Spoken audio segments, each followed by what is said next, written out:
Bismillahirrahmanirrahim. Assalamu alaikum students. Welcome to the channel. Students, आज मैं chapter number 19 atomic spectra की exercise में मौजूद कॉन्सेप्चुअल क्वेश्चंस और उनके ऐसे आंसर पेश कर रहा हूं जिन्हें ना सिर्फ समझना और लर्न करना बड़ा आसान है बल्कि आप उनकी मदद से एग्जाम में फुल मार्क्स हासिल कर सकते हैं। तो आइए डिस्कस करते हैं question number 1। Question is why does the spectrum of hydrogen consist of many lines even though a hydrogen atom has only a single electron। Question है कि एक हाइड्रोजन एटम में सिर्फ एक इलेक्ट्रॉन होता है, फिर भी हाइड्रोजन के स्पेक्ट्रम में बहुत सारी लाइंस क्यों होती हैं? अगरचे हाइड्रोजन एटम में सिर्फ एक ही इलेक्ट्रॉन होता है, लेकिन बोहर्स एटॉमिक मॉडल के मुताबिक हाइड्रोजन एटम में कई अलाउड एनर्जी लेवल होते हैं जिन्हें शेल्स भी कहा जाता है। सबसे आउटर मोस्ट शेल जिसमें अमूमन इलेक्ट्रॉन रहता है उसे ग्राउंड स्टेट कहते हैं।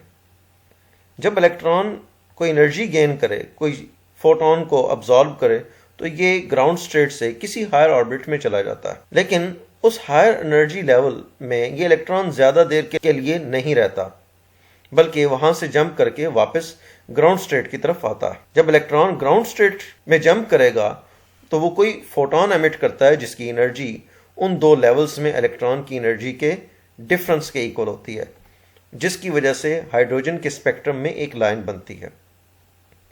अब क्योंकि हाइड्रोजन एटम में एक एनर्जी लेवल नहीं होता बल्कि कई एनर्जी लेवल्स होते हैं, जब एटम एक्साइट होता है, इलेक्ट्रॉन किसी हायर एनर्जी स्टेट में जाता है, तो वहां से वो डायरेक्टली ग्राउंड स्टेट में जंप नहीं करता बल्कि कई जंप्स लेते हुए वो ग्राउंड स्टेट में पहुंचता है। हर एक जंप की वजह से हाइड्रोजन स्पेक्ट्रम में एक लाइन मिलती है, क्योंकि हर एक जंप की वजह से एक फोटोन एमिट होता है। तो क्योंकि हाइड्रोजन एटम में डिफरेंट अलाउड एनर्जी स्टेट्स हैं, इसलिए हाइड्रोजन के स्पेक्ट्रम में बहुत सारी लाइंस होती हैं, अगरचे उसमें इलेक्ट्रॉन एक ही होता है। स्टूडेंट्स, हमने यही इसका आंसर लिखा है। Answer, although hydrogen atom has only one electron, according to Bohr's atomic model it has many allowed energy states or levels. In an excited atom during de-excitation, electrons come back to ground state in several jumps across the energy levels, rather than a single jump. During each jump, a photon of specific energy is emitted which corresponds to a line in its spectrum. Thus, spectrum consists of many lines due to presence of many energy levels. Students, एक और भी point of view है कि जब हम spectrum को observe कर रहे होते हैं तो किसी एक सैंपल ऑफ गैस में हाइड्रोजन का एक एटम नहीं होता बल्कि बहुत सारे एटम्स होते हैं, और डिफरेंट एटम्स वो डिफरेंट एनर्जी लेवल्स तक एक्साइट हुए होते हैं, और उनकी डी एक्साइटेशन की वजह से भी हमें डिफरेंट लाइंस मिलती हैं, जिसको ये लिखा गया है। Also in a sample of hydrogen gas different atoms are excited to different energy levels, therefore they emit light of different wavelengths during de-excitation. Next question discuss करते हैं, question number 2। Question is, why do solids gives rise to continuous spectrum while hot gases give rise to line spectrum? Question है कि solids उनका spectrum continuous क्यों होता है जबकि gases उनका स्पेक्ट्रम लाइन स्पेक्ट्रम होता है। हम जानते हैं कि स्पेक्ट्रम तीन तरह का होता है। एक लाइन स्पेक्ट्रम जो कि एटम्स की पहचान है, बैंड स्पेक्ट्रम जो कि मॉलिक्यूल्स की कैरेक्टरिस्टिक है, जबकि कॉन्टिन्यूस स्पेक्ट्रम्स ये हमें सॉलिड से मिलता है। किसी भी मटेरियल का स्पेक्ट्रम उसके एटम्स में मौजूद इलेक्ट्रॉन की ट्रांजिशन की वजह से होता है। जब इलेक्ट्रॉन हायर एनर्जी स्टेट से लोअर एनर्जी स्टेट में जंप करते हैं तो वो फोटोन एमिट करते हैं, जिसकी वेवलेंथ स्पेक्ट्रम में एक लाइन को इंडिकेट करती है। गैसेस के केस में एटम्स एक दूसरे के बहुत दूर दूर होते हैं और वो एक दूसरे के ऊपर कोई फोर्स एक्सर्ट नहीं करते। उनकी एनर्जी लेवल्स भी डिस्क्रीट होते हैं, जुदा जुदा होते हैं, इसलिए गैसेस लाइन स्पेक्ट्रम शो करती हैं। जबकि सॉलिड्स में एटम एक दूसरे के बड़े करीब होते हैं, वो एक दूसरे के ऊपर असरअंदाज होते हैं। उनके एनर्जी लेवल्स दूसरे न्यूक्लियाई के इन्फ्लुएंस की वजह से वो स्प्लिट अप हो जाते हैं, और वो इतने ज़्यादा स्प्लिट अप होते हैं कि एक कॉन्टिन्यूस स्पेक्ट्रम हमें मिलता है। तो यही आंसर हमने लिखा है। Answer is continuous spectrum in solids. In solids, atoms are so closely packed, therefore their outer orbits overlap each other. energy of electron in an energy level is influenced by neighboring atoms. Thus, each energy level splits up into large number of very closely spaced energy levels. Hence, due to transition of electron between admissible energy states, all wavelengths are emitted, resulting into a continuous spectrum. Whereas line spectrum in gases. In a hot gas at low pressure, atoms are very far apart and do not influence each other. Each atom has discrete energy level, and transition of electron across these energy levels give rise to line spectrum. Next question is question number 3. Question is, can the electron in the ground state of hydrogen atom can absorb a photon of energy less than 13.6 electron volt or greater than 13.6 electron volt?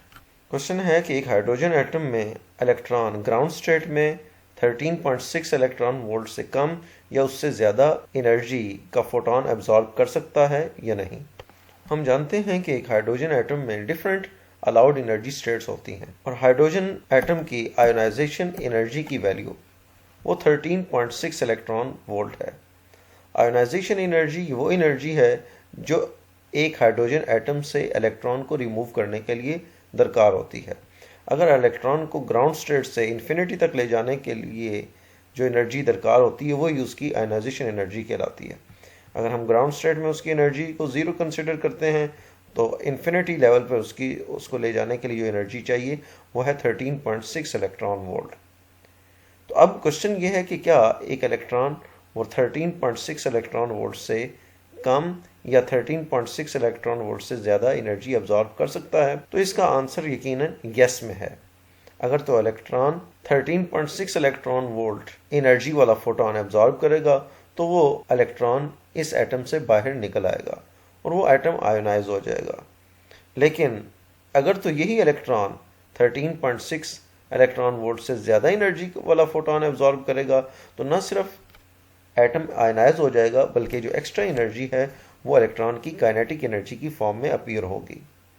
और in case photon की energy वो 13.6 electron volt से कम हुई तो फिर वो atom excite हो जाएगा। अगर फोटोन के पास इतनी एनर्जी है जो इलेक्ट्रॉन को ग्राउंड स्टेट से किसी हायर ऑर्बिट तक यानी सेकंड तक, थर्ड या फोर्थ या किसी और ऑर्बिट तक ले जाने के लिए उसके पास एनर्जी मौजूद है तो फिर इलेक्ट्रॉन ग्राउंड स्टेट से किसी हायर एनर्जी स्टेट में आ जाता है और एटम एक्साइट हो जाएगा। तो ये हम आंसर लिख सकते हैं। Answer is yes, it can absorb photon of energy 13.6 electron volt and a photon of energy less than और more than 13.6 electron volt. The ionization energy of hydrogen atom is 13.6 electron volt. Therefore, if energy of absorbed photon is equal to 13.6 electron volt, then atom will be ionized and kinetic energy of emitted electron will be zero. But if it is less than 13.6 electron volt, then atom will be excited to any higher energy state depending upon the energy of the photon. And greater than 13.6 electron volt, then atom will also be ionized and the surplus energy of photon is carried by electron as its kinetic energy. Next question is question number 4. Question is, why do the spectral lines in the hydrogen atom become closer together farther away from the nucleus?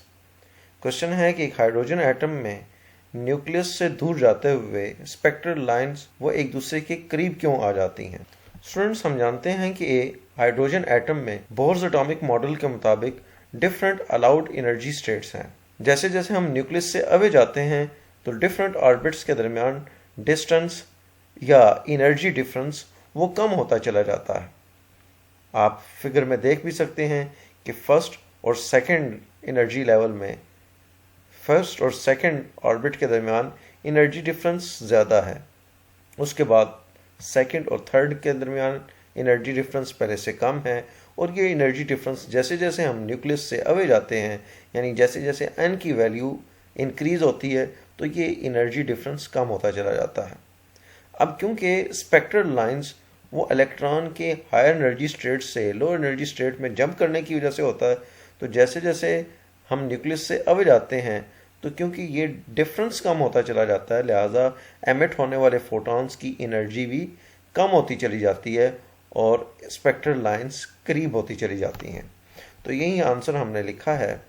Answer, according to Bohr's model of hydrogen atom, energy difference between the consecutive energy levels decreases by moving away from the nucleus. As spectral lines originate due to transition of electron among the energy levels, therefore spectral lines become closer together farther away from the nucleus. Next question is question number 5. Why it was necessary to quantize angular momentum in Bohr's model of atom? Question है कि Bohr atomic model में angular momentum को quantize करना क्यों ज़रूरी था। Students, हम जानते हैं कि बोहर एटॉमिक मॉडल के सेकंड पोस्टुलेट के मुताबिक सिर्फ वही एनर्जी लेवल्स या ऑर्बिट्स पॉसिबल हैं जिसमें इलेक्ट्रॉन का एंगुलर मोमेंटम वो h/2π का कोई इंटीग्रल मल्टीपल हो, यानी इलेक्ट्रॉन का एंगुलर मोमेंटम वो क्वांटाइज हो। अगरचे बोर्स एटॉमिक मॉडल में इलेक्ट्रॉन के एंगुलर मोमेंटम के क्वांटाइज होने की कोई जस्टिफिकेशन या कोई रीजन तो मौजूद नहीं है, लेकिन फिर भी एंगुलर मोमेंटम के क्वांटाइज होना वो बहुत ज़रूरी था, क्योंकि इसके बगैर, एक क्वांटाइजेशन ऑफ एंगुलर मोमेंटम के बगैर हम हाइड्रोजन एटम की आयोनाइजेशन एनर्जी और डिफरेंट लेवल्स में उसकी एनर्जी का करेक्ट रिलेशन वो डिराइव नहीं कर सकते थे। और इसी क्वांटाइजेशन ऑफ एंगुलर मोमेंटम के कॉन्सेप्ट को यूज करते हुए ही बोहर्स एटॉमिक मॉडल से हम हाइड्रोजन के स्पेक्ट्रम को एक्सप्लेन करने के काबिल होते हैं। एंगुलर मोमेंटम को क्वांटाइज करना इसलिए भी जरूरी था क्योंकि ये एटम की स्टेबिलिटी को एक्सप्लेन करता है। अगर हम क्लासिकल थ्योरी देखें तो क्लासिकल थ्योरी के मुताबिक इलेक्ट्रॉन न्यूक्लियस के गिर्द सर्कुलर ऑर्बिट में अगर रिवॉल्व करता है तो फिर उसे एनर्जी एमिट करना चाहिए, और एनर्जी एमिट करने की वजह से उसे अनस्टेबल होना चाहिए। लेकिन ये एंगुलर मोमेंटम का क्वांटाइज होना ये एटॉमिक स्ट्रक्चर की स्टेबिलिटी के लिए भी जरूरी है। बोहर्स एटॉमिक मॉडल में एंगुलर मोमेंटम के क्वांटाइज होने की तो कोई रीजन या जस्टिफिकेशन नहीं थी, लेकिन बाद में डी ब्रॉगले ने बोहर्स के सेकंड पोस्टुलेट को यानी क्वांटाइजेशन ऑफ एंगुलर मोमेंटम को डिराइव किया। डी ब्रॉगले ने इलेक्ट्रॉन को एक वेव कंसिडर किया और इस वेव नेचर ऑफ इलेक्ट्रॉन को इस्तेमाल करते हुए ये सेकंड पोस्टुलेट डिराइव हो जाता है। डी ब्रॉगले के मुताबिक इलेक्ट्रॉन एक वेव की तरह बिहेव करता है अपने ऑर्बिट में, और अगर वो वेव की तरह बिहेव करता है तो इसका पूरा ऑर्बिट, सर्कुलर जो ऑर्बिट है जिसकी पूरी length circumference of the orbit के इक्वल है 2πr, उसे या तो वेवलेंथ लैम्डा के इक्वल होना चाहिए या उसका कोई इंटीग्रल मल्टीपल यानी 2πr must be equal to n lambda होना चाहिए। लेकिन डी ब्रॉगले हाइपोथेसिस के मुताबिक अगर कोई पार्टिकल वेव की तरह बिहेव करता है तो उसकी वेवलेंथ का formula lambda is equal to h/mv है। अगर हम इस लैम्डा की जगह h/mv पुट कर दें तो हमारे पास आता है 2πr is equal to nh/mv। इसको अगर हम रीअरेंज करते हैं तो हमारे पास आ जाता है mvr is equal to nh/2π। तो डी ब्रॉगले ने इलेक्ट्रॉन की वेव नेचर को कंसीडर करते हुए बोहर्स एटॉमिक मॉडल के सेकंड पोस्टुलेट यानी क्वांटाइजेशन ऑफ एंगुलर मोमेंटम को डिराइव कर लिया। इसके अलावा डी ब्रॉगले हाइपोथेसिस के मुताबिक अगर तो इलेक्ट्रॉन का एंगुलर मोमेंटम क्वांटाइज ना हो तो फिर इलेक्ट्रॉन वेव अपने ऑर्बिट में डिस्ट्रक्टिवली इंटरफेयर करेगी, जिसकी वजह से एटम की स्टेबिलिटी को एक्सप्लेन नहीं किया जा सकता। तो हमने यही आंसर लिखा है। According to second postulate of Bohr's model, angular momentum of electron is quantized, mvr is equal to nh/2π. Quantization of angular momentum helps to derive correct relation for ionization energy of the hydrogen. It successfully explains emission spectrum of hydrogen. It explains stability of the atomic structure, and Bohr's postulate of quantization of angular momentum was later derived by de Broglie by considering electron as a wave. Also, by de Broglie hypothesis, quantizing angular momentum allows for the electron wave to not interfere destructively with itself during orbit. Next question is question number 6. Why X-rays have different properties from light even though both originate from orbital transition of electrons in excited atoms. Question है कि क्यों X-rays की properties light से different होती हैं, हालांकि दोनों X-rays और लाइट एक्साइटेड एटम्स में इलेक्ट्रॉन की डिफरेंट ऑर्बिट्स के दरमियान ट्रांजिशन की वजह से पैदा होती हैं। स्टूडेंट्स, हम जानते हैं कि एक्सरेज की प्रॉपर्टीज वो लाइट से डिफरेंट हैं।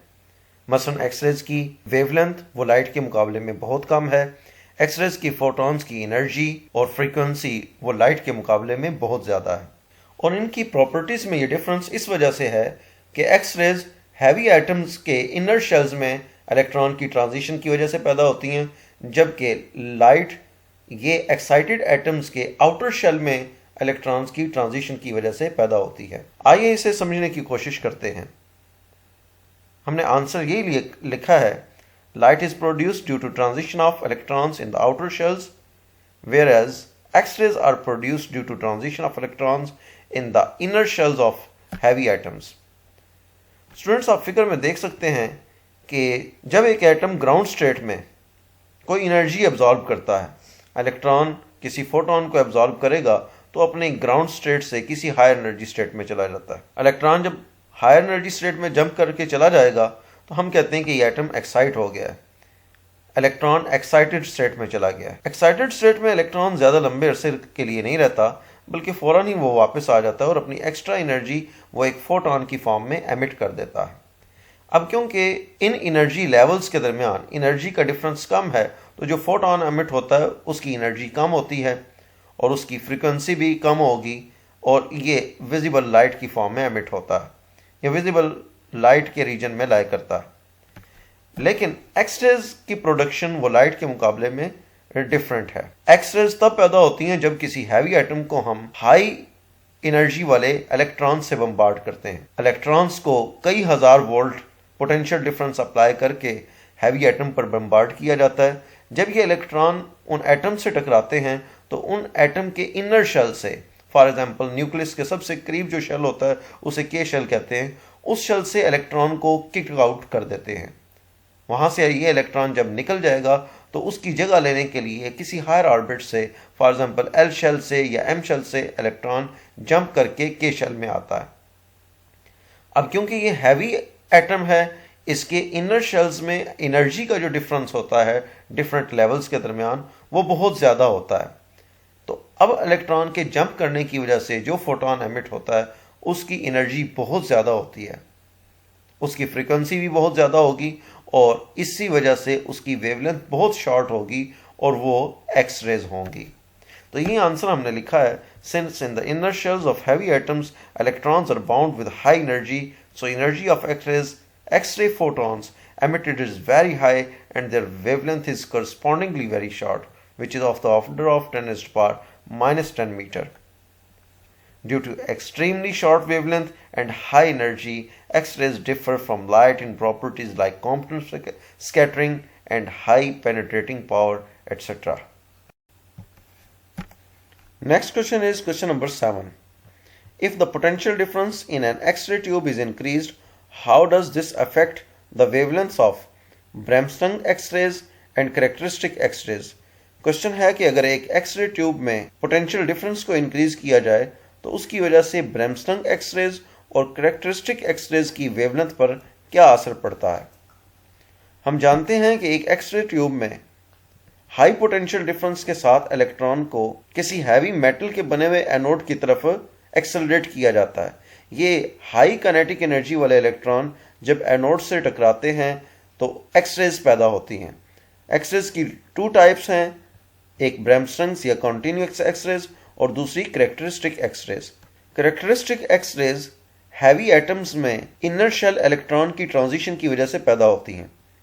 जब इनकमिंग हाई काइनेटिक एनर्जी वाले इलेक्ट्रॉन हैवी एटम से टकराते हैं तो वो एटम के inner shell, for example K shell से इलेक्ट्रॉन को नॉकआउट कर देते हैं। अगर के शेल से इलेक्ट्रॉन निकल जाएगा तो उसकी जगह लेने के लिए किसी हायर ऑर्बिट के shells, for example L shell से इलेक्ट्रॉन जंप करके के शेल में आता है। क्योंकि इन शेल्स के दरमियान एनर्जी का डिफरेंस बहुत ज़्यादा है, लिहाजा अब जो फोटोन एमिट होता है उसकी एनर्जी बहुत ज़्यादा होती है और वेवलेंथ बहुत कम होती है, जिसे हम एक्स रेज कहते हैं। ये एक्सरेज कैरेक्टरिस्टिक एक्सरेज कहलाती हैं क्योंकि इनकी वेवलेंथ इस एटम के इनर्जी लेवल्स की एनर्जी पर डिपेंड करती हैं। एक्सरेज की दूसरी टाइप ब्रैमस्टन एक्सरेज या कॉन्टिन्यूस एक्सरेज है। कॉन्टिन्यूस एक्सरेज ये इलेक्ट्रॉन के डिसेलरेट होने की वजह से पैदा होती हैं। जब हाई काइनेटिक एनर्जी वाले इलेक्ट्रॉन एटम से टकराते हैं तो इनकी काइनेटिक एनर्जी कम हो जाती है, इनकी वेलोसिटी डिक्रीज होती है, यानी ये डिसेलरेट होते हैं। क्योंकि इलेक्ट्रॉन चार्ज पार्टिकल हैं, तो जब भी चार्ज पार्टिकल डिसेलरेट होता है तो उससे इलेक्ट्रोमैग्नेटिक वेव्स पैदा होती हैं। क्योंकि इनका रेट ऑफ डिसेलरेशन बहुत हाई होता है, इसलिए जो इलेक्ट्रोमैग्नेटिक वेव्स पैदा होती हैं उनकी एनर्जी बहुत ज़्यादा होती है और उनकी वेवलेंथ बहुत कम होती है, जो कि एक्सरे रीजन में लाई करती है। इन्हें कॉन्टिन्यूस एक्सरेज इसलिए कहा जाता है कि अगर हम इसके स्पेक्ट्रम को ऑब्जर्व करें तो इनका स्पेक्ट्रम कॉन्टिन्यूस आता है, जिसमें ऑल वेवलेंथ्स पॉसिबल होती है। अगर आप ग्राफ में देख रहे हो तो ग्राफ में कुछ पीक्स दिखाई दे रही हैं। ये पीक्स कैरेक्टरिस्टिक एक्सरेज को रिप्रेजेंट करती हैं, जबकि बाकी कॉन्टिन्यूस ग्राफ वो कॉन्टिन्यूस या ब्रैमस्टन एक्सरेज को इंडिकेट करता है। अब क्वेश्चन ये है कि पोटेंशियल डिफरेंस के इंक्रीज करने की वजह से ब्रैमस्टन एक्सरेज और कैरेक्टरिस्टिक एक्सरेज की वेवलेंथ पर क्या असर पड़ता है। तो इसका आंसर ये है कि ब्रैमस्टन एक्सरेज की वेवलेंथ पोटेंशियल डिफरेंस बढ़ाने से वो डिक्रीज होती है, जबकि कैरेक्टरिस्टिक एक्सरेज की वेवलेंथ पर पोटेंशियल डिफरेंस के बढ़ाने का कोई असर नहीं होता, क्योंकि कैरेक्टरिस्टिक एक्सरेज ये एटम्स की कैरेक्टरिस्टिक्स हैं, इनकी वेवलेंथ वो एटम के एनर्जी लेवल्स पर डिपेंड करती है। तो यही हमने आंसर लिखा है, by increasing the potential difference minimum wavelength of continuous X-rays decreases, thus range of X-ray spectrum increases because lambda minimum is equal to hc by ev. Hence more energetic X-rays are possible to be produced. Characteristic X-rays increase in potential difference does not affect wavelength of characteristic X-rays because it depends upon the target element. However, intensity of characteristic X-rays increases with the applied potential difference. Next question is question number 8. Crystal lattices can be examined with X-rays but not with ultraviolet light. Why? Question है कि crystal lattice को हम X-rays से study कर सकते हैं जबकि ultraviolet light से नहीं कर सकते। क्यों? तो स्टूडेंट्स इसका आंसर ये है कि एक्सरेज वो क्रिस्टल से डाइफ्रैक्ट हो जाती हैं, जबकि अल्ट्रावायलेट लाइट वो क्रिस्टल से डाइफ्रैक्ट नहीं हो सकती। इसकी रीजन ये है कि एक्सरेज की जो वेवलेंथ होती है एक क्रिस्टल के अंदर एटम्स के दरमियान डिस्टेंस के कंपेरेबल होती है। एटम्स के दरमियान डिस्टेंस वो 10⁻⁻10 मीटर की रेंज में होता है, जबकि एक्सरेज की वेवलेंथ भी लगभग इतनी ही होती है। जबकि अल्ट्रावायलेट जो रेडिएशन है उनकी वेवलेंथ एक्सरेज के मुकाबले में बहुत ज़्यादा है, जो कि इंटर एटॉमिक स्पेसिंग के मुकाबले में भी बहुत ज़्यादा है। लिहाजा अल्ट्रावायलेट लाइट वो क्रिस्टल से डाइफ्रैक्ट नहीं होगी और इस वजह से हम क्रिस्टल लैटिस को अल्ट्रावायलेट लाइट से ऑब्जर्व नहीं कर पाते। तो हम यही इसका आंसर लिख रहे हैं, X rays are diffracted by crystals and are used to study crystal structure and lattices, whereas ultraviolet radiation cannot be used for this purpose because wavelength of X-rays is much shorter, of the order of 10⁻⁻10 meter, of the order of interatomic spacing in a crystal, which is necessary for diffraction, whereas the wavelength of ultraviolet light is of the order of 10⁻⁻10 meter, which is much longer than the atomic size. Therefore, diffraction does not occur with ultraviolet radiation. Students, उम्मीद है कि आपको ये question समझ आ गए होंगे। अगर आपको ये आंसर अच्छे लगें तो इस वीडियो को लाइक ज़रूर कीजिएगा, अपने बाकी दोस्तों के साथ भी इसे शेयर करें और चैनल को लाजमी सब्सक्राइब करें। Thank you.